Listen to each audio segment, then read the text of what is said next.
Good morning, children. So, yesterday you have seen food security in India. We have started the chapter 4th, food security in India, and you can see there are two types of food insecure, or there are two types of hungers. You have seen one is the chronic hunger, and another one is the hunger due to the starvation, or there is a seasonal hunger you are having. So two types of hunger you are facing. Chronic hunger means here the person is with the very low income, he is unable to turn to buy food for his survival. And seasonal hunger means here the rural areas farmers, and in urban areas you have seen casual laborers who are working in construction buildings and some factories during the rainy season, and during the other seasons they are, so for example winter season, they are not getting the work, so that time they become there is a seasonal hunger. But what happened, chronic hunger, throughout the year they are unable to satisfy their hunger, and with very low income they are unable to purchase the food grains for their survival. So we have seen in the data in 1993-94 it was 5.1 hunger, and 1999-2000 it is 3.3. In urban areas it is 1.6, and 99-2000 0.9. The percentage of seasonal as well as chronic hunger has now declined in India. Right, India is aiming at self sufficiency. India is attaining at self sufficiency in food grains since independence. So after independence our economy also started growing slowly, and after independence we can see that people are less dying due to hunger. After independence, Indian policy makers adopted all measures to achieve self-sufficiency in food grains. India adopted a new strategy in agriculture which resulted in the green revolution. So underline it, very important point. What happened after India got independence, what happened, it started achieving the self sufficiency, where the Indian farmers were able to grow the food grains sufficient for India, adequate for India. How our farmers were able to grow the food grains sufficient for India? Because of the one revolution started, that one strategy they adopted in agriculture, that is called the green revolution. Strategy means planning. Right, Indian government planned for the green revolution in agriculture, especially in the production of wheat and rice. So in the production of wheat and rice they started the green revolution. After starting that green revolution, they were able to have self sufficiency, where in the production of food grains. Indira Gandhi, the then Prime Minister of India, officially recorded the impressive strides of Green Revolution in agriculture. So Indira Gandhi, the then Prime Minister of India, she has recorded impressive strides of Green Revolution in agriculture. She was able to make the Green Revolution during her years as a Prime Minister by releasing a special stamp entitled Wheat Revolution. She started a special stamp. She released a special stamp. That time they were using the postal post to have the contact, to make the communication with their relatives, with their friends. Only the post was a postal telegram. Post and telegram were used to contact the relatives who were from the far distances. So she released one stamp, Wheat Revolution, in July 1968. Underline it, very important. The success of wheat was later replicated in rice. So what happened after they got the success in wheat, the same thing they had done, the same thing they had used, the same science they had used in growing the rice also. The increase in food grains was however disproportionate. The highest rate of growth was achieved in Uttar Pradesh and Madhya Pradesh, which was 44.01 and 30.21 million tons in 2015-16. So you can see here in Uttar Pradesh there was a highest rate of growth, and in Madhya Pradesh also there was highest rate of growth, which was 44.01 and 30.21 million tons in 2015 and 16. The total food grain production was 252.22 million tons in 2015 and 16. It has changed to 275.68 million tons in 2016 and 17. So like that there was a significant change in the production of wheat and rice due to the Green Revolution. Uttar Pradesh and Madhya Pradesh recorded a significant production in the field of wheat, which was 26.87 and 17.69 million tons in 2015-16 respectively. So in Uttar Pradesh and Madhya Pradesh they have recorded a significant production in the field of the wheat. So how much they have done? The production of wheat 26.87 and 17.69 million tons in 2015 and 16. West Bengal and UP on the other hand recorded significant production of rice. They had grown in West Bengal. What they were growing? They were growing the rice. Uttar Pradesh, Madhya Pradesh, production of wheat. West Bengal and UP, production of rice. Remember it. Uttar Pradesh, Madhya Pradesh. This Pradesh comes now. Uttar Pradesh, Madhya Pradesh, production of wheat.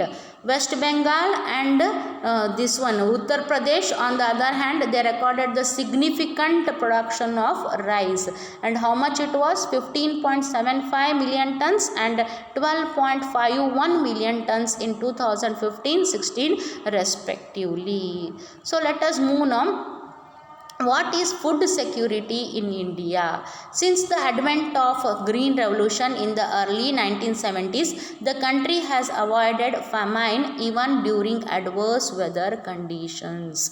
So the country was also having the famine. Famine means Baragala. There was a famine due to the harsh adverse weather conditions. India has become self-sufficient in food grains during the last 30 years. During the last 30 years, what we are seeing that in India, because of variety of crops are grown all over the country, the availability of food grains, even in adverse conditions, that it may be a famine or drought, what happened in our country? We are having the food security. Right, food security level has been ensured with carefully designed food security system by components like a buffer stock and public distribution system. We have two systems in India in order to ensure the food security. ಎಲ್ಲರಿಗೂ ಊಟ ಚಂದಂಗೆ ಸಿಗಬೇಕ್ರಿ, ಎಲ್ಲರಿಗೂ ಅಕ್ಕಿ ಗೋಧಿ ಸಿಗಬೇಕು, ಮತ್ತು basic essential things ಸಿಗಬೇಕು. ಅದಕ್ಕೋಸ್ಕರ ನಮ್ಮ ಇಂಡಿಯಾದಲ್ಲಿ ಏನು ಮಾಡ್ಯಾರಿ? ಟೂ ಕಂಪೋನೆಂಟ್ಸ್ ಸ್ಟಾರ್ಟ್ ಮಾಡ್ಯಾರ. One is buffer system and another one is the public distribution system. So what is buffer stock? Let us see what is buffer stock. Buffer stock is the stock of food grains, namely wheat and rice, procured by the government through the Food Corporation of India, FCI. So buffer stock, what it is? It is the stock of food grains, namely what? Wheat and rice, procured by government through the Food Corporation of India. Food Corporation of India ದಿಂದ ಏನು start ಮಾಡ್ಯಾರಿ? Stock of food grains stock ಇಟ್ಕೋಬೇಕು. ಯಾವ food grains ಅದ್ರಿ? Wheat and rice, procured by the government will purchase, and that how they will purchase? Through the Food Corporation of India, FCI will purchase. The FCI purchases wheat and rice from the farmers in the states where there is a surplus production. So FCI, Food Corporation of India, will purchase the food grains like the wheat and rice where there is a surplus stock. Surplus stock ಅಂದರೆ ಎಲ್ಲಿ ಹೆಚ್ಚಿಗೆ stock ಐತಿ, ಎಷ್ಟು ಬೇಕು ಅದಕ್ಕಿಂತ ಹೆಚ್ಚಿಗೆ stock ಎಲ್ಲ ಐತಲ್ರಿ ಅಲ್ಲಿಂದ ಸ್ಟೇಟ್ಸಿಂದ ಪರ್ಚೇಸ್ ಮಾಡ್ತೈತಿ. ಯಾರ ಕಡೆಯಿಂದ ರೀ? From farmers. Right. The farmers are paid a pre announced price for their crops. This price is called the minimum support price. So whatever they are growing wheat and rice, for that the government has announced pre-announced, means first only it has announced a price, and that price is called what? Minimum support price. Underline it. The MSP is declared by the government every year before the sowing season to provide incentives to farmers for raising the production of these crops. So ಇದನ್ನು ಫಸ್ಟಿಗೆ announcement ಮಾಡ್ತಾರೆ before sowing. ಇನ್ನು ರೈತರ ಬೀಜ ಬಿತ್ತುಕ್ಕಿಂತ ಮುಂಚೆನೆ what they do, they announce the prices of the wheat and the rice. Right. It acts as an incentives ಅಂದ್ರೆ ಏನ್ರಿ? ಒಂದು ಸಪೋರ್ಟ್ ಸಿಗ್ತದೆ ಫಾರ್ಮರ್ಸಿಗೆ. Yes, today if I grow this much of rice, I am going to get this much of money in the future. Right. The purchased food grains are stored in garneries. Garneries means the godowns. APMC ನಾಗೇನು ಮಾಡ್ತಾರೆ? They store it. They are called as the garneries. Garneries means what? The godowns. In the godowns they are storing the food grains. Do you know why this buffer stock is created by the government? Do you know it? This is done to distribute the food grains in deficit areas and among the poor strata of the society at a price lower than the market price, also known as issue price. Why then government? You can ask me why government is collecting the food grains, wheat and rice in the godowns. ಯಾಕೆ collect ಮಾಡಾಕತ್ತಾರಿ? Why it is necessary for the government to collect it? Yes, whatever the government is collecting the rice and wheat, that food grains they are selling to the poor farmers, they are selling it to the poor people at a very less price. That price is lower than the market price. That price is known as the issue price. For example, Siddaramaiah ಅವರು ಕರ್ನಾಟಕದ ಘೋಷಣೆ ಮಾಡ್ಯಾರ $1 kilo ಅಕ್ಕಿ ಅಂಥೇಳಿ. So like that. But ಮಾರ್ಕೆಟ್ನಾಗ ನೀವು ಹೋದ್ರೆ $50 minimum $50 ಐತ್ರಿ ಅಕ್ಕಿಗೆ ಕಿಲೋಕ್ಕೆ. ಬಟ್ ನಿಮ್ಗೆ ಏನು ಅದರಲ್ಲಿ ರೇಷನ್ ಶಾಪ್ನಾಗ $1 kg ಅಕ್ಕಿ ಸಿಗ್ತೈತಿ. That is not available in the market. $1 kilo ಅಕ್ಕಿ ನಿಮಗೆ ಮಾರ್ಕೆಟ್ನಾಗ ಸಿಗಂಗಿಲ್ಲ. ಎಲ್ಲಿ ಸಿಗ್ತೈತ್ರಿ? ಪಬ್ಲಿಕ್ ಡಿಸ್ಟ್ರಿಬ್ಯೂಷನ್ ಶಾಪ್ಸ್ನಾಗ, ರೇಷನ್ ಶಾಪ್ಸ್ನಾಗ you are going to get that quality of rice where in the public distribution system. This also helps to resolve the problem of shortage of food during adverse weather conditions or during the periods of calamity. So when there is adverse weather conditions, when the weather conditions are very harsh, when there is a famine, when there is a drought, that time what happens? There will be no proper production of the food grains like wheat and rice. Food grains drought ಇದ್ದಾಗಂತರೂ ನೀವಂತರೂ ಮಾಡೋಕ್ಕೆ ಸಾಧ್ಯನಿಲ್ಲ. Famine flood ಬಂದುಬಿಡ್ತಪ್ಪ. Floods ಬಂದ್ರೆ ನೀರು ನಿಂತ ಎಲ್ಲ ಏನಾಗ್ತೈತೆ ರೀ? ಬೆಳೆ ಕೊಳತು ಹೋಗ್ತೈತಿ. That time also you are unable to get the production of food grains. That time this stored food grains will help you in order to satisfy your hunger, in order to help you for your survival. Right. So what is public distribution system? Now let us see. The food procured by the FCI is distributed through government regulated ration shops among the poorer section of the society. This is called the public distribution system. So the food procured, whatever the food they have collected, they are going to distribute through the public distribution systems or the regulated ration shops among the poor sections of the society. This we are going to call it as a public distribution system. Underline it, very important.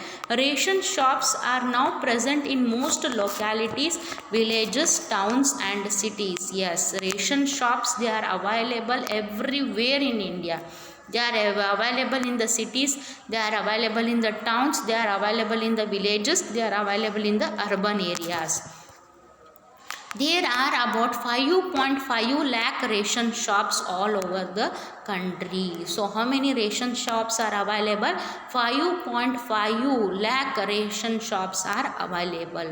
Ration shops also known as fair price shops. So ration shops are also known as, underline it, very important, 1 mark question answers, fair price shops keep the stock of food grains, sugar, kerosene for cooking. So what here you get the stock of what? Food grains, sugar and kerosene for cooking. These items are sold to people at a price lower than the market price. So these items, they are sold in the market at a lower price compared to the market price. Market price ಕಿಂತ ಏನೈತ್ರಿ ಇಲ್ಲಿ ಕಡಿಮೆ ರೇಟಿಗೆ ಮಾರಾಟ ಮಾಡ್ತಾರೆ. So I have told you, 1 ರೂಪಾಯಿ kilo 1 kg ಅಕ್ಕಿ ಅಂತ ಹೇಳಿ ಸಿದ್ದರಾಮಯ್ಯ ಅವರು ಘೋಷಣೆ ಮಾಡಿದ್ರು, right. In outside if you go and purchase outside, right, the rice, how much it is? 50 rupees per kg. But in public distribution system, how much you are getting? 1 rupee per kg. So it is very less than the market price. Any family with a ration card can buy a stipulated amount of these items, rupees 35 kilo or kg of grains, 5 liters of kerosene, 5 kgs of sugar, etc. every month from the nearly ration shop. So what you can get if you are having, so you can, any family can buy, how much they can buy? Maximum 35 kg of the wheat and rice, 5 liters of kerosene they can buy, 5 kg of sugars they can buy. Every month they can buy near the ration shop. So next you can see the introduction of rationing in India dates back to the 1940s against the backdrop of Bengal famine. So in the 1940, what happened in the Bengal? We saw the famine. The rationing system was revived in the wake of an acute food shortage during the 1960s. In the 1960s, what happened? There was the acute food shortage, means there was a lot of food shortage in our country prior to the Green Revolution. Before Green Revolution was introduced in 1968, the Green Revolution was started. Before that, there was a food insecurity in India. In the wake up of high incidence of poverty levels as reported by the NSSO, National Sample Survey Organization. Underline it, very important. What is the long form of NSSO? National Sample Survey Organization. In the mid-1970s, 3 important food intervention programs were introduced. So that time, what happened in the 1970s? They started 3 important food intervention, means food, in order to enhance that every person gets the good quality of food. 3 important programs were started by the government. First was public distribution system, PDS, for food grains, in existence earlier but strengthened thereafter. Integrated Child Development Services, ICDS, Integrated Child Development, in order to have children development services, child development services were started. And Food for Work, FFW, introduced in 1977-78 was started. So the government had started 3 important programs in order to have the food security in India. First one is the public distribution system, second one is the child development service, integrated child development services, and third one is food for work, right. Over the years, several new programs have been launched and some have been restructured with the growing experience of administering the programs. So with the growing experience of administering the programs, some of the programs have been restructured, some of the programs have been modernized in order to, according to the growth of the economy, some of the things have been modernized. Let us see what are they. At present, there are several poverty elimination programs. So, to remove poverty from India, they have started so many poverty elimination programs. Let us see. Mostly in rural areas which have an explicit food component also. So, where there is a food component also is there. Explicit means more availability of food component also they are seeing. Right, explicit means where there is less food is not available in that level which it should be.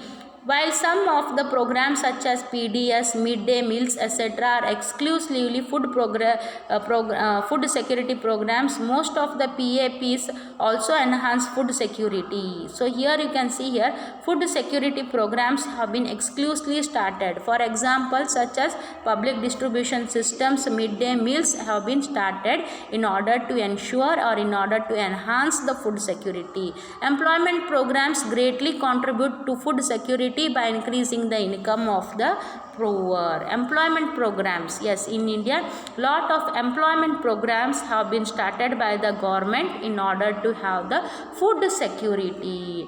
How? By increasing the income of the poor. So lot of employment generations programs are also going on in order to have the food security in India. Let us see here the National Food Security Act 2013. This act provides for food and nutritional security life at affordable prices, enables people to live a life with dignity. According to this act, it supports the national nutritional security life at affordable prices. Affordable prices means at which the poor people can buy, and also under this act the poor people can lead their life with the dignity. 75% of the rural population and 50% of the urban population have been categorized as eligible households for the food security. So how many are 50% of the urban population and 75% of the rural population now are having the food security. Here you can see here national production of fair price shops, ration shop the photo ತೋರಿಸ್ಯಾರ ನೋಡ್ರಿ ಹೆಂಗೈತಂತೆ fair price shop, ration shop. ಇಲ್ಲಿ ಮುದೋಳ್ನಾಗೂ ಅದ ರಗಡ್ ration shop. You can go and you can see how it is done. Now let us see current status of the public distribution system. What is the current status of the public distribution system? How it is running? Public distribution system PDS is the most important step taken by the government of India towards ensuring the food security. So public distribution system is the most important step taken by the government of India towards ensuring what?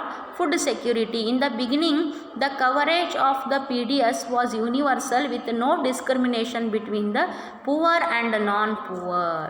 Right, in the olden days what they had done, they had made PDS universal, so it was available for both rich and the poor also.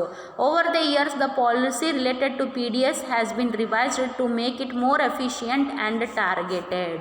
Now it has been revised, now it has been made that more efficient, and it is targeting to which kinds of people? To the poor kind of the people, not to the rich people, but the public distribution system has to reach the poor people.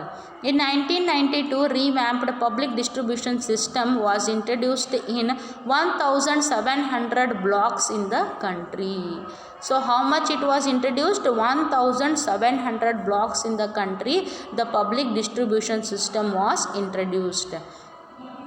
The target was to provide the benefits of PDS to remote and backward areas. What was the target? The target was to provide the PDS system for the remote and the target backward areas. From June 1997, in a renewed attempt, targeted public distribution system was introduced to adopt the principle of targeting the poor in all areas. So the PDS system was started where where there are more poor people, where in the area, slum areas, especially the slum areas where most of the poor people are living, ಹೊಲಗೇರಿಗಳು ಅಂತಿರ್ತಿಲ್ಲ, so there the most of the poor people are living in the slum areas, so they were targeting those areas and there they had started the public distribution system, right. Targeted public distribution system was introduced to adopt the principle of targeting the poor in all areas. It was for the first time that a differential price policy was adopted for poor and non-poor. So there was a differential price policy was adopted both for poor as well as for the non-poor. Further in 2000, two special schemes were launched. Two special schemes they had launched. One is Antodaya Anna Yojana. Underline it, very important. AAY. In the year 2000 it was introduced. What was that? Antodaya Anna Yojana. Annapurna scheme, APS, with the special target groups. So there were two schemes introduced in 2000. One was Antodaya Anna Yojana and another one was Annapurna scheme with the special target groups, right, of the poorest of the poor and indigent senior citizens respectively. So there were poorest of the poor, there were so poor people for them, and for the senior citizens who are living in the home, for them also these yojanas were introduced. The functioning of these two schemes was linked with the existing network of the PDS. Where they took the link from the PDS. Some important features of PDS are summarized in the table 4.3. The PDS has proved to be the most effective instrument of government policy over the years in stabilizing prices and making food available to consumers at affordable prices. Yes, this is very important. How the food should be available at affordable prices. Food available ಐತ್ರಿ, ಹೋಟೆಲ್ಗೆ ಹೋಗ್ತೀರಿ, 50 ರೂಪಾಯಿ ಒಂದು plate ಐತಿ, food available ಐತಿ, but ಯಾವ ಪ್ರೈಸಿಗೆ ಬೇಕ್ರಿ?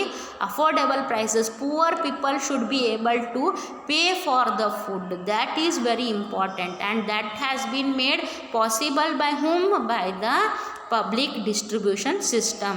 It has been instrumental in averting widespread hunger and famine by supplying food from surplus regions of the country to the deficit ones. Yes, this is very important. Surplus region of the country ಅಂದ್ರೆ ಹೋಗಿ deficit ಒನ್ಸ್ಗೆ ಎಲ್ಲಿ ಜಾಸ್ತಿ ಐತಿ ಅದನ್ನು ತೊಗೊಂಡು ಹೋಗಿ, ಎಲ್ಲಿ ಕಡಿಮೆ ಐತಿ ಅಲ್ಲಿ ಕೊಡೋದು.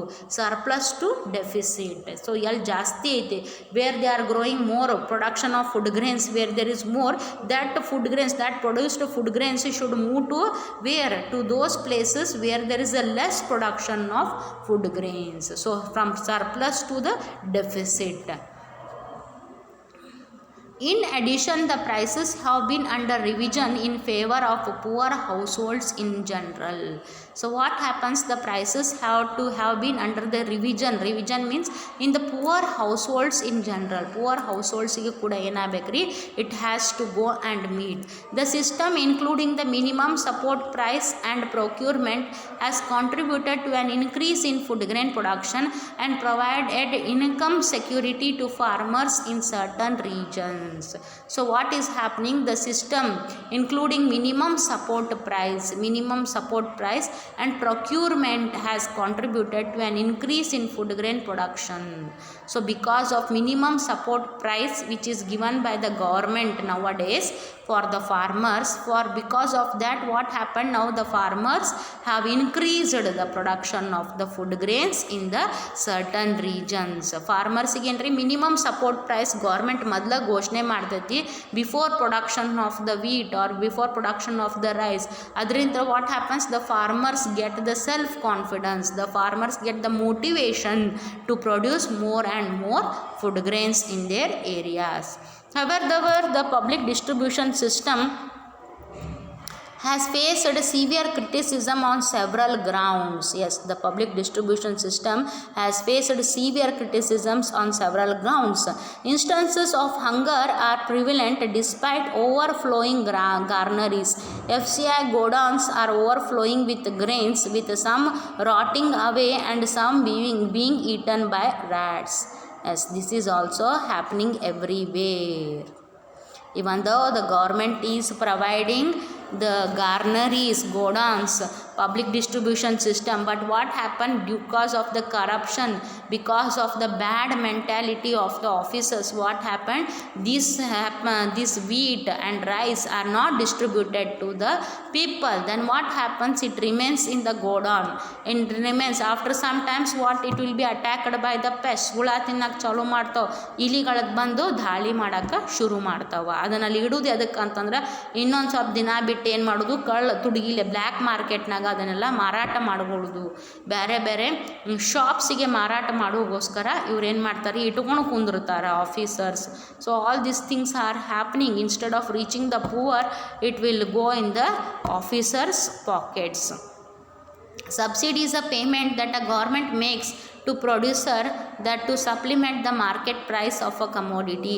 Subsidies can keep consumer prices low while maintaining a higher income for domestic products. So in order to have while maintaining higher income for domestic products, what happens, these subsidies are very much helpful. So if you are producing anything from India, they are giving the subsidies. Government is giving the subsidies for the products, for the goods and services you have produced.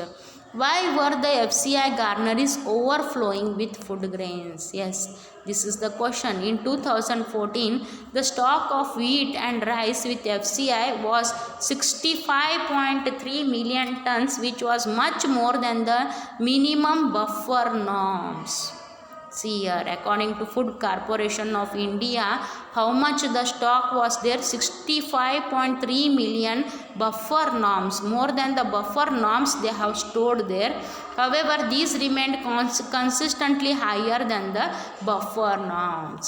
According to buffer norms, according to buffer rules and regulations, this much stock of food grains should not be stored, but they have stored it in the godowns.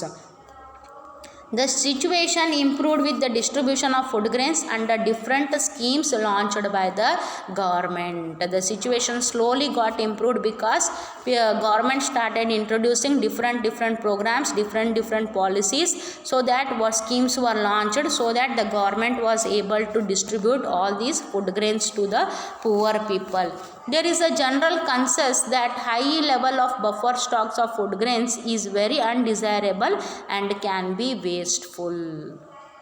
So simply storing high range of food grains in the stocks, in the buffer stock, in the godowns, what it is, what happens, it is very undesirable. It is not necessary to store and make it a waste.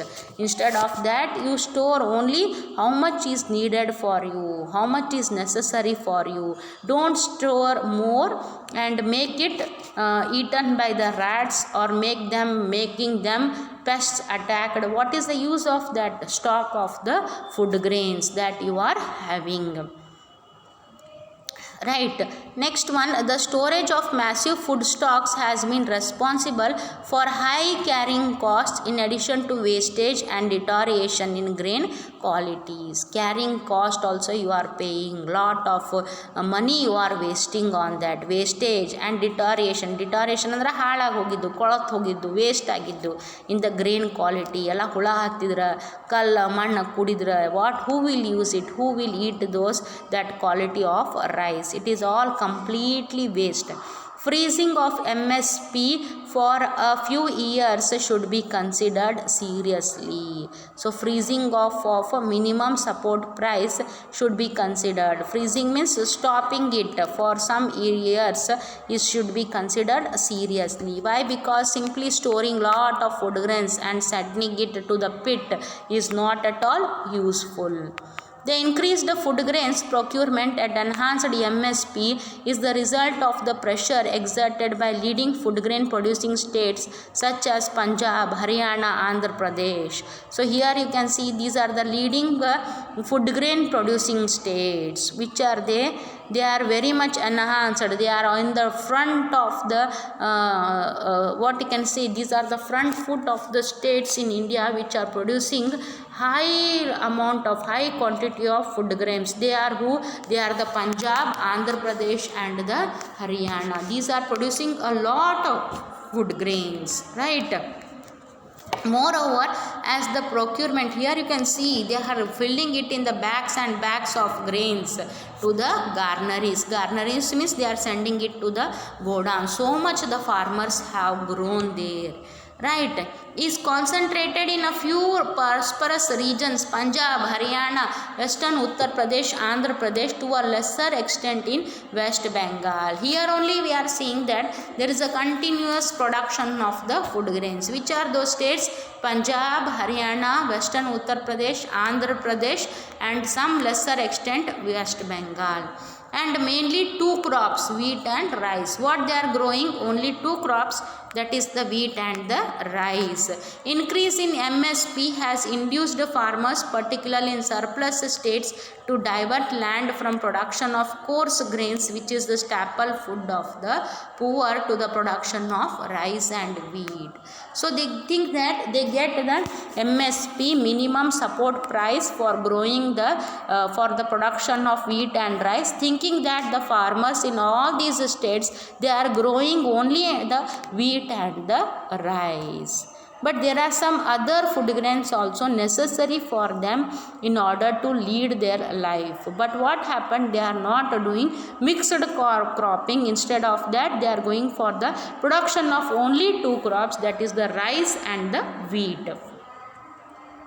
The intensive utilization of water in cultivation of rice has also led to environmental degradation and fall in water level, threatening the sustainability of agricultural development in these states. Yes, this is very important. So what happens here? If you go on growing the rice and wheat again and again in your land, what will happen? This rice, the food grain called rice and wheat, they need more water. Especially the rice, the food grain rice, need more water. So what will happen? You are using more and more water in your field. Then what happens? The soil loses its quality. Whatever the fertilizers you are putting, whatever the minerals which are there in the soil, that will all get eradicated. It will all get moved from the soil. The upper layer of the soil will get moved away because of the continuous water on the land. It will remove all the minerals. It will take away all the minerals, nutrients, right, which the soil has. The quality of the soil becomes low, and it leads to the soil erosion. The soil will not be able, you will not be able to grow anything there, because the soil has lost its quality, and later on the land will become a barren land because of the continuous production of the rice and wheat. Let us see here, the rising minimum support prices MSP have raised the maintenance cost of procuring food grains by the government. Rising transportation and storage costs of the FCI are the other contributing factors in this increase. So what happens? The rising minimum support prices have raised the maintenance cost, the cost of procuring food grains by the FCI. What happens? It has to maintain the food grains. See that it is not deteriorated. The food grains are not deteriorated. The food grains are not spoiled. The storage costs for the FCI is increasing, and also the minimum support price is also increasing. So what happens here? The government has to bear all these loss. The government has to bear all these losses in order to have the food security in India. But if it makes the survey, if it sees that how much the food grains is required, only that much amount of food grains it has to store in the buffer stock. Only that much of the food grains that the government has to purchase it from the farmers, not more than that. If it starts purchasing more and more from the farmers, and if it starts going on storing it in the in the buffer stock, then what will happen? There will be an increased cost of the preservation maintenance cost for whom? For the government. And what happened after some days, if you are not using those food grains, what will happen? It will get deteriorated, the food grains will get spoiled, and it will become wasteful. The hard work of the farmer is also wasted. The government scheme which had done mainly for the purpose to get the poor people get 3 meals a day, that is also spoiled, that also becomes waste. So the government should not waste the food grains, do not spoil the food grains. It should see that how much is necessary, how much is needed, only that much only it has to keep the stock of the food grains in the buffer stock.